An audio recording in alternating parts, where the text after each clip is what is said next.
भगवान, इस संसार की उत्पत्ति की घटना किस प्रकार घटी? पृथ्वी पर पहले पुरुष आया कि स्त्री? कृपया हम अज्ञानियों को विस्तार पूर्वक समझाइए। H.L. जोगन, सेठ चंदूलाल गांव में आए एक महात्मा के पास गए थे। पूछने लगे, महात्मा जी क्या यह सही है कि हर व्यक्ति को मरना है? महात्मा ने कहा कि हां, ये तो निश्चित ही है। अरे मृत्यु से कौन बचा है? सभी को मरना है, प्रत्येक मरण धर्म है। चंदूलाल ने सिर खुजलाया और कहा कि मैं सोचता हूं कि जो व्यक्ति आखिर में मरेगा उसे शमशान घाट कौन ले जाएगा? देख तो कैसे कैसे कठिन सवाल उठते हैं आदमियों के दिमाग। ये बात तो बड़े पते की। इस तरह के प्रश्न तुम पूछते हो कि इस संसार की उत्पत्ति की घटना किस प्रकार घटी। एक बात पक्की समझो कि शिव जी का धनुष मैंने नहीं तोड़ा, मैंने नहीं बनाया ये संसार। मैं पहले ही अपने को अलग कर लेता हूं, नहीं तो लोग तरह तरह के इल्जाम मेरे ऊपर लगाते हैं। कोई यही कहने लगे कि इसी की हरकत, कि इसी ने उपद्रव किया होगा। तो H.L. जोगन, इतना मैं पक्का कह देता हूं, जितना मैं पक्का कह सकता हूं कि मैंने बिल्कुल, मेरा हाथ ही नहीं इसमें, दूर का नाता रिश्ता भी नहीं इसके बनाने में। बुद्ध जिस गांव में आते थे पहले खबर करवा देते थे कि 11 प्रश्न कोई मुझसे न पूछो। उनमें एक प्रश्न ये भी था कि संसार की उत्पत्ति किसने की? पूछे ही नहीं कोई, क्योंकि ये बुद्धुओं के प्रश्न है और बुद्ध इनके उत्तर नहीं देते।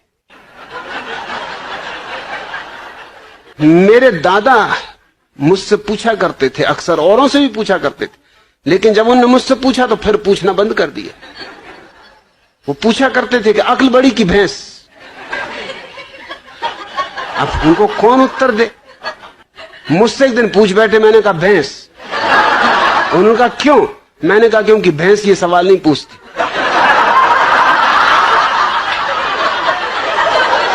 ये खुजली तुम्हारी अक्ल में ही चलती।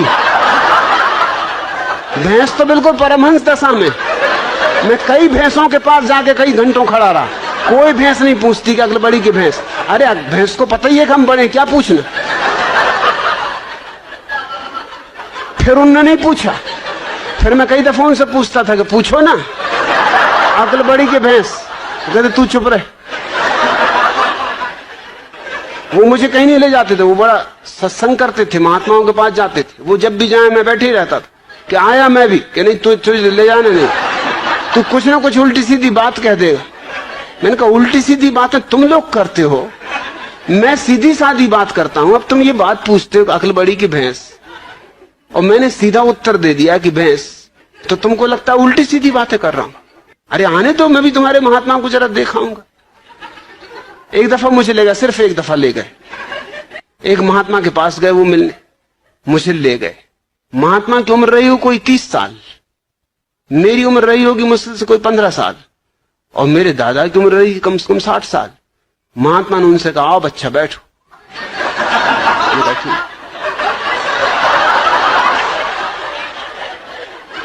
मेरे दादा ने मुझसे कहा तुम्हें कुछ पूछना तुम पहले पूछ लो, नहीं तो फिर गड़बड़ हो जाएगी, फिर मैं पूछ लूं। मैंने उनसे पूछा कि बच्चा एक जवाब दो। महात्मा बहुत नाराज हुए, कहने लगे मुझसे बच्चा कहते हो? मैंने कहा तुम मेरे दादा को बच्चा कह रहे हरामजादे, 60 साल की उम्र के बूढ़े को बच्चा कह रहे, 30 साल के तुम हो, 15 साल का मैं हूं, तो कोई गणित में गलती कर रहा हूं? तुम बच्चा नहीं महाबच्चा हो। मेरे दादा ने मुझे फौरन बाहर निकाला, तू जा भैया, तू घर जाओ, कभी मेरे साथ मत आना। क्या बातें पूछ रहे हो? सृष्टि को किसने बनाया? जान भी लोगे तो क्या करोगे? क्या फिर से बनाना है? एक से ही मन नहीं भरा। अरे इतना ही जान लो कि अपना अज्ञान कैसे मिटे। ये जानने से नहीं मिटेगा, ध्यान का दिया जला लो, अज्ञान मिट जाता है। आप सभी का धन्यवाद अपना कीमती समय देने के लिए। आशा करते हैं कि आपको ये वीडियो अच्छा लगा होगा। हमारे YouTube चैनल को सब्सक्राइब और लाइक करना ना भूले। जल्दी से इसे सब्सक्राइब और लाइक कर दीजिए।